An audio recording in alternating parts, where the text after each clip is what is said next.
सामाजिक आर्थिक गैर बराबरी की जड़ें बहुत पुरानी हैं, जिसका असर आज भी है। हमारे महापुरुषों ने समय समय पे इसके खिलाफ आंदोलन चलाए हैं, जिनमें भगवान बुद्ध से लेके और सदगुरु रविदास जी महाराज के आंदोलन बड़े ही बेशकीमती हैं, जिन्होंने बड़े बड़े परिवर्तन किए। फिर उसके बाद आधुनिक भारत में राष्ट्रपिता ज्योतिबा फूले जी का आंदोलन, छत्रपति साहू जी महाराज का आंदोलन और डॉक्टर बाबा साहब अम्बेडकर का आंदोलन हमारे लिए हमेशा प्रेरणा स्रोत रहेगा। आज जब मैं यहाँ बोल रहा हूँ तो मैं लोकसभा का चुनावा मेंबर हूँ और ये अवसर अगर हमें मिले हैं तो ये बाबा साहब अम्बेडकर के संविधान की वजह से मिले हैं। देश तो आजाद 15 अगस्त 1947 को हो गया था, लेकिन देश की बहुत बड़ी आबादी को बराबर के अधिकार और सम्मान का जीवन नहीं मिला। ये जीवन दिलाने के लिए हमारे महान पुरुषों ने संघर्ष किए और तत्कालीन जो सरकार थी, अंग्रेजों के नेतृत्व में जो चलती थी, उस सरकार से एक एक हक के लिए, यहाँ तक कि पीने के लिए, पानी के लिए भी संघर्ष करके हमें यहाँ तक लाने का काम किया।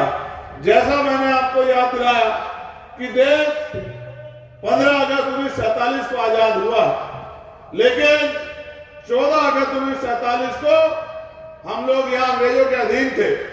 जब हम अंग्रेजों के अधीन थे तो अंग्रेजों के बनाए कानूनों के आधार पे हम लोगों को चलना पड़ता था, और क्योंकि उस समय गैर बराबरी बड़े पैमाने पे थी तो बहुत सारे अधिकारों से भी हम लोग वंचित थे। फिर देश आजाद हुआ, लेकिन देश की आजादी के साथ बराबर के हक सम्मान हमें नहीं मिले। इसका उदाहरण यह है कि 14 अगस्त 1947 को जिसके पास एक गज जमीन नहीं थी, 15 अगस्त 1947 को आजाद होने के बाद उसके पास कई बीघा जमीन नहीं हो गई। जिनके पास नौकरी नहीं थी, आजादी के बाद उनके पास नौकरी नहीं आई। जिनके पास रोजगार नहीं थे, उनके पास रोजगार नहीं आए। जिनके पास उद्योग धंधे नहीं थे, उनको पास उद्योग धंधे नहीं आए। जिन पे मकान नहीं थे, उन पे मकान नहीं आए, और जिनके अकाउंट में पैसे नहीं थे, उनके अकाउंट में पैसे भी नहीं बढ़े।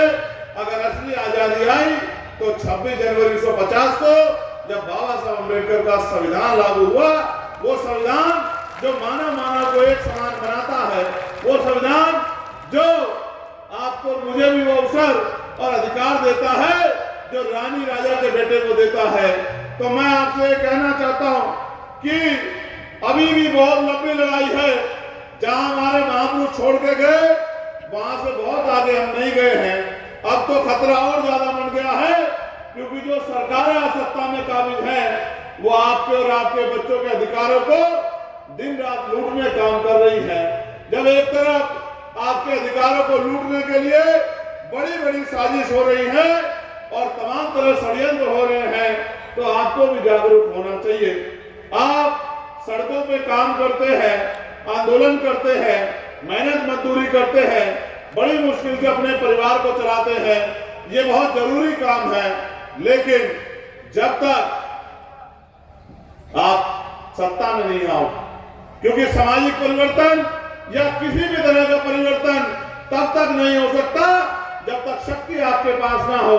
और शक्ति भारतीय लोकतांत्रिक व्यवस्था में सत्ता में है, और सत्ता उनकी आती है जिनके ज्यादा एमएलए जीतते हैं। ये तो चुनाव है। हमारा प्रयास ये है कि आपकी मजबूत आवाज विधानसभा में जानी चाहिए।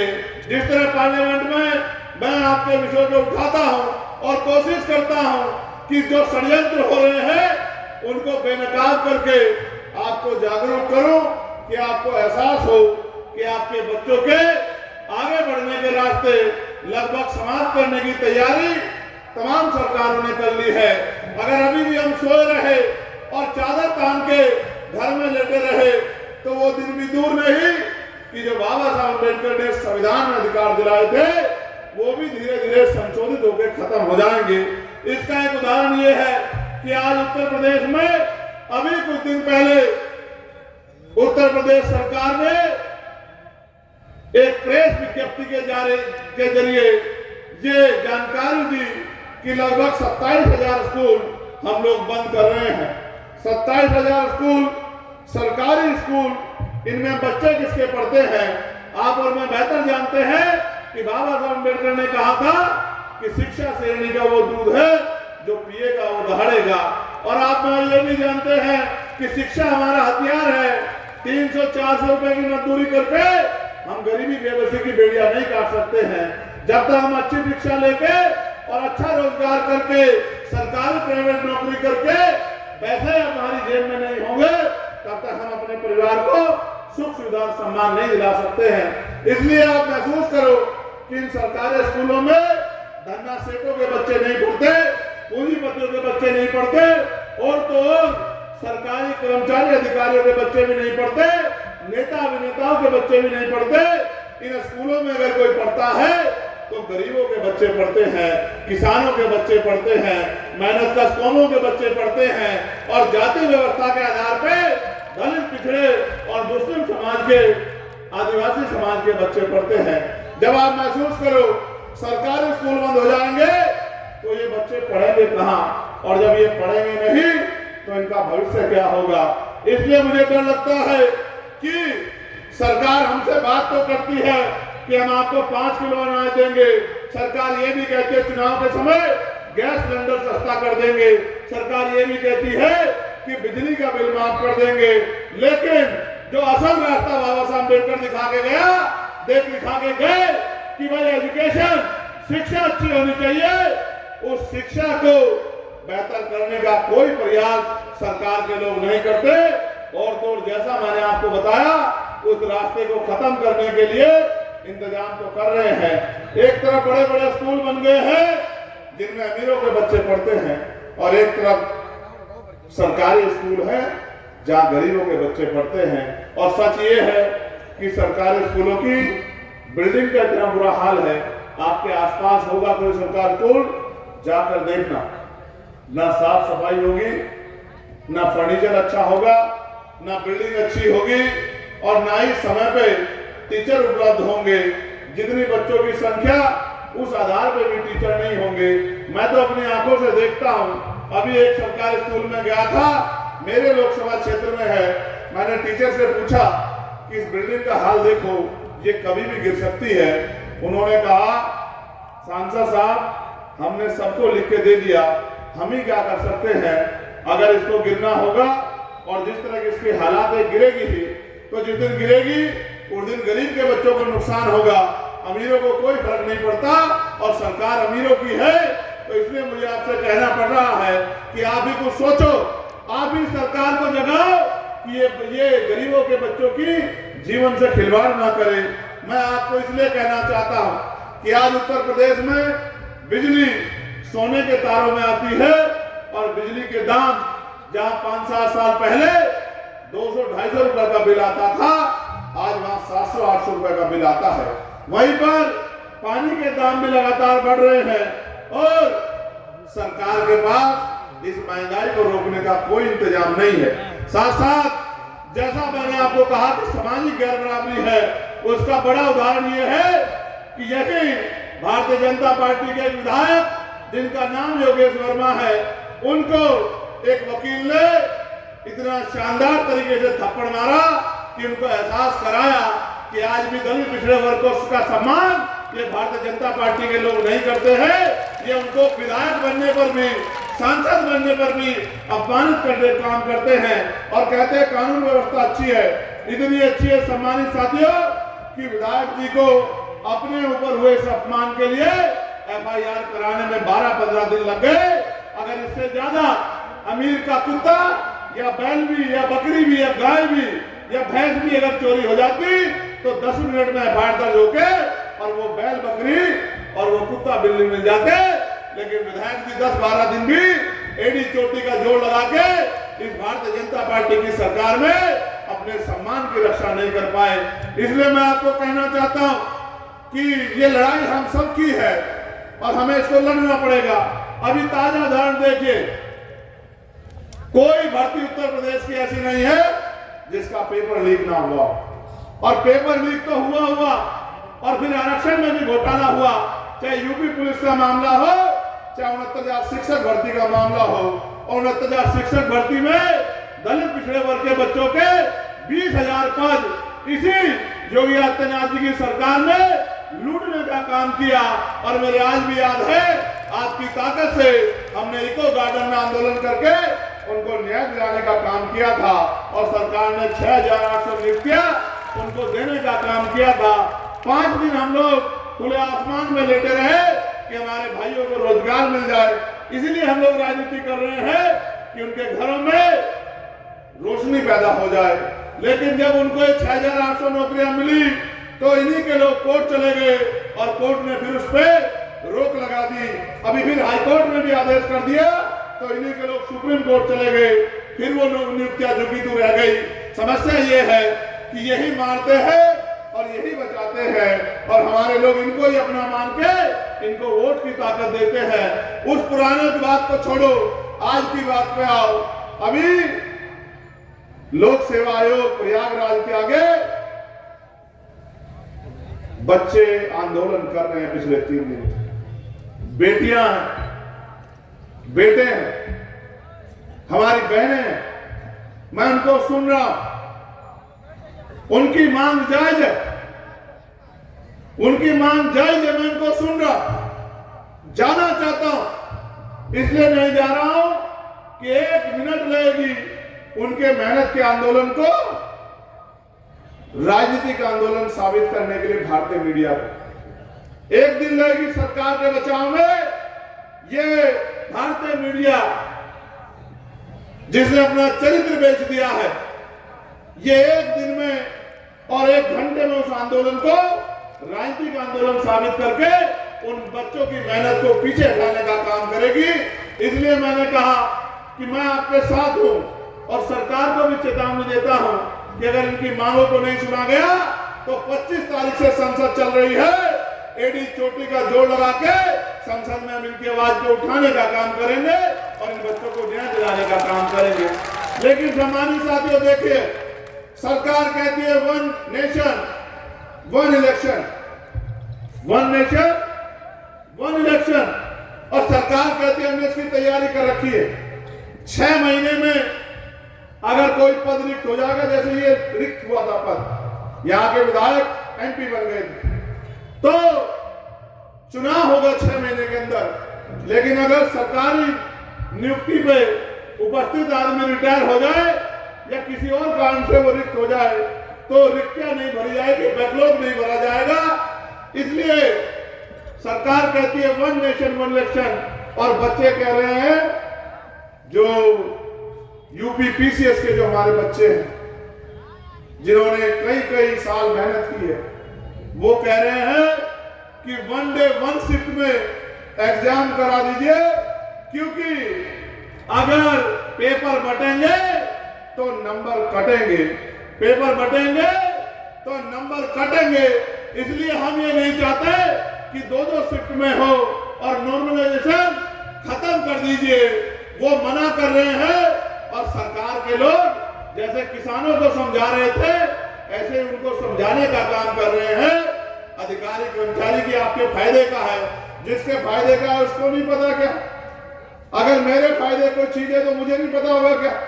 तो वो बच्चे मना कर रहे हैं कि साहब आप 1 नेशन 1 इलेक्शन की बात करते हो, आप पे इतने साधन संसाधन है, तो 1 डे 1 शिफ्ट में हमारा पेपर कराने का काम कीजिए, क्योंकि हम ये चाहते हैं कि पेपर फेयर हो और हमारे भविष्य के साथ खिलवाड़ ना हो। उनकी मांग जायज है। 2 दिन रात में जब वो बच्चियां वहां बैठती है तो मन घबराता, क्योंकि उत्तर प्रदेश के हालात, कानून व्यवस्था बहुत अच्छी नहीं है। किसी बच्ची के साथ कोई अन्याय ना हो जाए, भय पैदा होता है।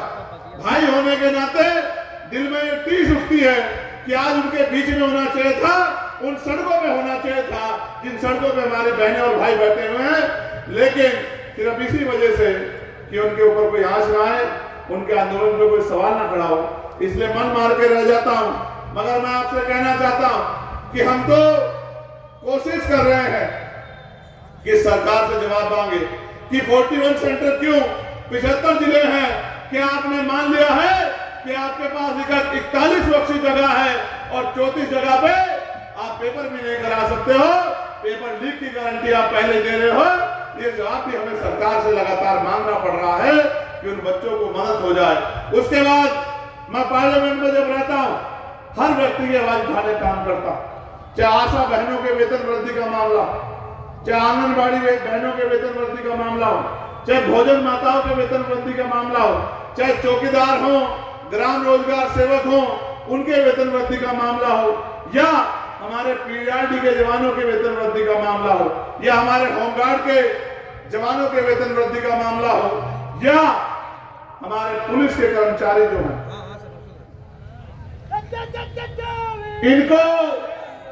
इनको जो इंसान नहीं मानती सरकार, 24-24 घंटे, 36-36 घंटे, 40-40 घंटे जो इनसे ड्यूटी करवाती है, इस तरह की ड्यूटी तो जानवर से भी नहीं ली जाती। जानवर के बारे में भी सोचा जाता है, लेकिन पुलिस के भाइयों के बारे में नहीं सोचा जाता। इसलिए मैंने पार्लियामेंट में, और मैं आज नहीं कहना चाहता, संसदीय मर्यादा है, कुछ बात गुप्त रखनी पड़ती है, लेकिन मैं पुलिस के भाइयों को भी वादा दिलाना चाहता हूं कि हम लोग आपके लिए भी काम कर रहे हैं और अगले 2 साल के अंदर आप मेरी बात को याद रखना कि मॉडर्नाइजेशन होगा, पुलिस में सुधार होगा और आपकी 8 घंटे की ड्यूटी हो और सप्ताह में 1 दिन छुट्टी मिले, बॉर्डर स्कीम खत्म हो और वेतन विसंगतियां जो है, जो आपकी वेतन विसंगतियां दूर हो, इसके लिए भी मैं आपको आश्वस्त करने का काम करता हूं कि हम इसकी तैयारी भी कर रहे हैं, इसके लिए भी संघर्ष कर रहे हैं। उसके साथ साथ हम ये चाहते हैं, जैसा मैंने कहा कि परिवर्तन शक्ति से होगा, और शक्ति बाबा साहब अम्बेडकर ने आपकी उंगली में दी है। एक उंगली का बटन दबा के आप अपनी गुलामी की वीडियो को काट सकते हो। जिन दफ्तरों में आज लाइन लगा के जाते हो अपने काम कराने के लिए, कल इस तरह से पॉलिसी बना के वो सरकारी दफ्तर आपके घर पे आके आपके काम होने का काम हो सकता है। इसलिए हमने पार्लियामेंट में आवाज उठाई कि अगर बदलाव करना है तो एजुकेशन पॉलिसी ऐसी बनाओ कि चाहे प्राइम मिनिस्टर का बेटा हो या चीफ मिनिस्टर का बेटा हो या एमपी का बेटा, मंत्री का बेटा हो या विधायक का बेटा हो या जिला पंचायत अध्यक्ष का बेटा हो, जिला पंचायत सदस्य का बेटा हो, चेयरमैन का बेटा हो, बीडीसी का प्रधान का बेटा हो, चाहे पटवारी, सेक्रेटरी, कानूनगो का, तहसीलदार का, एसडीएम का, एडीएम का, डीएम का, थाने के सिपाही का, दरोगा का, सीओ का, एसपी का, एसएसपी का, डीआईजी का, आईजी का, एडीजी का, प्रमुख सचिव का, चीफ सेक्रेटरी का या डीजीपी का, किसी का बच्चा हो, सबकी पढ़ाई, जिनको सरकारी वेतन मिलता है, जिनको सरकारी सुविधा मिलती है, जिनको सरकारी सुरक्षा मिलती है, चाहे नेता हो या सरकारी सिस्टम से जुड़ा कोई आदमी, सबके बच्चों की पढ़ाई सरकारी स्कूल में होनी चाहिए। और आप ये देखना, जिस दिन ये हुआ तो आप याद रखना कि जब एक कुर्सी पे डीएम का बेटा बैठ के पढ़ेगा और बराबर वाली पे एसपी का और उससे अगली कुर्सी पे मंत्री जी का और उसी में से एक कुर्सी पे मजदूर किसान का बेटा बैठ के पढ़ेगा, तो आप देखना कि बिल्डिंग भी अच्छी होगी, पढ़ाई भी अच्छी होगी और टीचर भी अवेलेबल होगा, फर्नीचर भी अच्छा होगा और गरीबों को गुणवत्तापूर्ण शिक्षा भी मिलेगी और इस शिक्षा का प्रयोग करके गरीब अपनी जिंदगी बदल पाएगा। उसके साथ साथ हेल्थ सिस्टम अच्छा होना चाहिए, क्योंकि मैंने तो अपने पिता को खोया। आप जानते हैं मैंने 16 महीने जेल काटी, मैंने 2 बार तिहाड़ काटी, लेकिन मैंने सबसे बड़ी लड़ाई इस देश के हेल्थ सिस्टम से लड़ी कि जब एक बेटा होकर मैं अपने पिता को उनके प्राणों की रक्षा नहीं कर पाया, क्योंकि इतना महंगा है आज प्राइवेट सेक्टर। प्राइवेट हॉस्पिटल में जाओगे, एक दिन का 50-50 हजार रुपए प्राइवेट हॉस्पिटल के लोग लेते हैं। अगर आईसीयू लग जाए, आईसीयू में एडमिट हो जाए तो 20-20 हजार रुपए के तो ऑक्सीजन का बिल आ जाता है। और इतने इंजेक्शन, इतनी दवाइयां, आपको पता भी नहीं दवाई पेशेंट के लग रही है या वापिस स्टोर में जा रही है, आपको घुसने भी नहीं देते और 1-1 लाख रुपए का बिल बना के देते हैं। मैंने अपनी आंखों से देखा, इसलिए मैंने कहा कि हेल्थ सिस्टम में सुधार की जरूरत है। अगर गरीबों की जेब पे बोझ कम करना है वो तब होगा, जैसे मैंने बताया एजुकेशन के स्टैंडर्ड पे कि सारे सरकारी कर्मचारी, अधिकारी और सारे राजनीतिक लोग सबका बीमार होने पे इलाज सरकारी हॉस्पिटल में होना चाहिए। जब एक बेड पर मुख्यमंत्री जी के बच्चों का इलाज होगा और दूसरे बेड पे आपके मेरे गरीब परिवार के मजदूर के बच्चे का इलाज होगा, परिवार किसी मेंबर का इलाज होगा, तो आप देखना बिल्डिंग भी अच्छी होगी, दवाइयां भी अच्छी मिलेगी, डॉक्टर भी मौजूद मिलेंगे, टेस्ट भी वहीं से होंगे और फिर कह रहा हूं लोगों की जीवन रक्षा भी होगी। अभी तो आप जाते होंगे सरकारी अस्पताल में तो वो पर्चा बना देते हैं कि दवाई बाहर से मिलेगी, मेडिकल स्टोर पे बनाते हैं नहीं बनाते, और टेस्ट लिख देते हैं कि साहब अल्ट्रासाउंड करवाना है, ईसीजी करवाना है, एक्सरे करवाना है, बायोप्सी करवानी है, कहां फलानी लैब पे चले जाओ क्योंकि वहां सेटिंग है, कमीशन बना हुआ। अब आप सोचो गरीब की जेब पे कितना डाका पड़ रहा। इस देश में कोई प्राइवेट हॉस्पिटल ऐसा नहीं होगा जिसका पर्चा 500 रुपए से कम में बनता, लेकिन क्या हर आदमी की आमदनी 500 रुपए है रोज की? इसलिए आप महसूस करके देखो 5,000 रुपए का टेस्ट कहां से कराएगा गरीब, और जब टेस्ट नहीं कराएगा और जरूरी होगा कराना और पैसे नहीं होंगे तो जमीन बेचेगा, कर्ज लेगा, और उस कर्ज को उतारने में आदमी बचे ना बचे लेकिन उसके सर के बाल भी उड़ जाएंगे। इसलिए मैंने कहा कि सरकार सिस्टम को ठीक करना पड़ेगा और सरकारी अस्पतालों में ही सरकारी नेताओं का और कर्मचारियों का इलाज होगा तो सब ठीक हो जाएगा। उससे आगे बढ़िए, आप ये बताइए कितने पढ़े लिखे नौजवान यहाँ बैठे होंगे जिन्होंने 5-5, 4-4 टेस्ट दे दिए होंगे कि उनको रोजगार मिल जाए, लेकिन सरकारी नौकरियां तो ना के बराबर है। 1,42,000 टीचर की नौकरियां हैं, सरकार नौकरी नहीं भर रही है, स्कूल बंद कर रही है क्योंकि उनमें आरक्षण व्यवस्था है। और अगर 1,42,000 नौकरियां देंगे तो लगभग 70,000 नौकरियां दलित पिछड़े समाज के लोगों पे आएगी। ये दलित पिछड़ा विरोधी सरकार किसी कीमत पे नहीं चाहती कि इनके बच्चों को नौकरी मिले और ये अपने पैरों पर खड़े हों। इसलिए लगातार ये सरकार जनगणना से भागती आई है और अभी आज मैंने पढ़ा कि जनगणना तो होगी लेकिन धर्म का कॉलम होगा, जाति का कॉलम नहीं होगा। ये क्यों डरते हैं जाति के कॉलम से? ये इसलिए डरते हैं कि जिस दिन आपको पता लग गया, जो नारा मानव काशीराम साहब ने दिया था कि जिसकी जितनी संख्या भारी उसकी उतनी हिस्सेदारी, जिस दिन आपको पता लग गया कि आपकी संख्या कितनी है, इसका उदाहरण सुनो, बिहार में लगभग 90% आबादी दलित पिछड़े आदिवासी और मुस्लिम समाज के लोगों की है। वो जानते हैं कि जिस दिन इनको पता लग गया कि आपकी आबादी इतनी है, आप इतना टैक्स देते हो और आपके हिस्से में मुट्ठी भर पैसा भी नहीं आता, तो फिर ये अपने अधिकार को छीनने के लिए भूखे शेर की तरह दहाड़ने काम करेंगे। अपने क्षेत्र, अपने अधिकार को लेने के लिए सड़कों पे आके आंदोलन करने का काम करेंगे और उन नेताओं को जिनको मखोटा बना बना के हमने बिठा रखा है, उन नेताओं के कपड़े फाड़ने का काम करेंगे, उनसे सवाल पूछने का काम करेंगे। इसलिए ये जातिगत जनगणना से भागते हैं। मैं तो कह रहा हूं ये लगातार निजीकरण करके सरकारी नौकरियों खत्म कर रहे हैं। मैं इनसे कह रहा हूं करो सरकारी नौकरी खत्म। जिस दिन ये बहुजन समाज जा गया उस दिन आप देखना निजी क्षेत्रों में आरक्षण लागू होगा, 98% निजी क्षेत्रों में आरक्षण लागू होगा और 98% निजी क्षेत्रों में जितना आरक्षण लागू होगा, एक बच्चा दलित पिछड़ों का बेरोजगार नहीं रहेगा। उद्योग धंधे लग के रोजगार दिलाने का काम हम लोग करेंगे और कुटीर उद्योग लगा के अपनी बहनों माओ को। मैं तो गरीब परिवार से आता हूं, जानता हूं। हमारे यहाँ आज भी 80% परिवार पशु पालते हैं और पशु इसलिए नहीं पालते कि वो दूध उन्हें अपने बच्चों को पिलाना, इसलिए पालते हैं कि उस दूध को बेच के वो अपना घर चलाने का काम करते हैं। यहाँ भी बहुत सारी मेरी माएं बहनें बैठी होंगी जो इस तरह से इस काम को करती होंगी। मैं तो एक गरीब परिवार में जन्मा। मेरी माँ खेत से घास लाके दूध बेच के हमें पालती थी, पढ़ाती थी, हमारी जिम्मेदारियों को पूरा करती थी। मैंने देखा किस तरह कमजोर वर्ग की महिलाएं भट्टों पे काम करने जाती, कोल्हू पे काम करने जाती है, छोटी छोटी कंपनियों पे काम करने जाती, शहर कस्बों में जाके बर्तन साफ करके, मैला उठा के अपने बच्चों को रोटी खिलाने का काम करती है। लेकिन इस गूंगी बहरी सरकार को नहीं दिखता। ये आंसू हमारे नहीं दिखते इस गूंगी बहरी सरकार को। सरकार चाहे तो हम अरबों खरबों रुपए का माल दूसरे देशों में खरीदते हैं। सरकार चाहे तो यहां कुटीर उद्योग लग के इन्हीं महिलाओं को जिनके हाथ में जिनको ईंटें उठानी पड़ती है पीठ पे सर पे, इन्हीं महिलाओं को ट्रेन करके इनको घर पे रोजगार की व्यवस्था सरकार करा सकती है।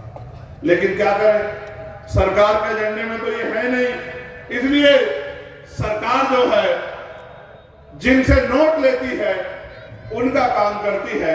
और सरकार बड़ी समझदार है, उत्तर प्रदेश की तो उनसे भी ज्यादा समझदार है। ये तो वोट आप सबसे लेती है हिंदुत्व के नाम पे, और चुनाव के बाद काम उनका करती है जिनके एजेंडे पे इनकी पार्टी जो है तैयार हुई है, जिस विचार पे इनकी पार्टी तैयार हुई है। इसलिए मैं आपसे कहना चाहता हूं, अब आप पे समय नहीं बचा कि आप इंतजार करके बैठ के देखें कि कोई मसीहा आके आपका जीवन बदलेगा। अगर आप बाबा साहब अम्बेडकर पे सच्चे सिपाही हो, अगर आप समता मूलक समाज बनाना चाहते हो, अगर आप गुलामी व्यवसाय की बेड़ियां काटना चाहते हो, अगर आप इस देश में इज्जत सम्मान की जिंदगी चाहते हो, तो फिर अपनी लड़ाई अपने पैरों पे खड़े होकर लड़ो। और एक ही रास्ता है जो बाबा साहब अम्बेडकर ने दिखाया कि political power is the master की, राजनीतिक सत्ता वो चाबी है जो आपकी सारी परेशानियों का हल कर देगी और इज्जत सम्मान की जिंदगी आपको दिलाएगी। और ये वोट का अधिकार आपके पास है। 20 तारीख को वोट पड़ेगा, ये तो अच्छी बात है।